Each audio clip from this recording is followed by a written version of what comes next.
gunshot wound, we put a cellophane or any Plastic.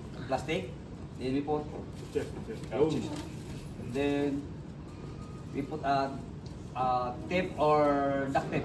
We'll do 3 sides. Okay. 3 sides. The purpose is when your victim exhales, mag-open yan. When he inhales, mag-close yan. You have actually a one-way valve. Okay? Again, as I said, in my country, United States, okay, we have our own chest seal. We have our chest seal. But in your country, you have plastic.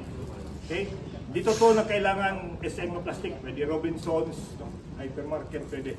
The importance is you know the principle. So again, when I take a look, there's a problem. No? Diba it's M-A-R-C-H? Do not leave a letter unless you have solved the problem. What do I mean? If I see bleeding, I will say, unahan ko muna ang airway, balikan ko lang bleeding. No! Solve first yung M, yung massive hemorrhage. After I've solved the massive hemorrhage, then I go to airway. If the patient is snoring, I will not say, balikan ko lang airway, respiration ko muna. No! Solve yung airway na problem. Why? Mas mauna mamamatay ang patient because of massive bleeding over an airway obstruction.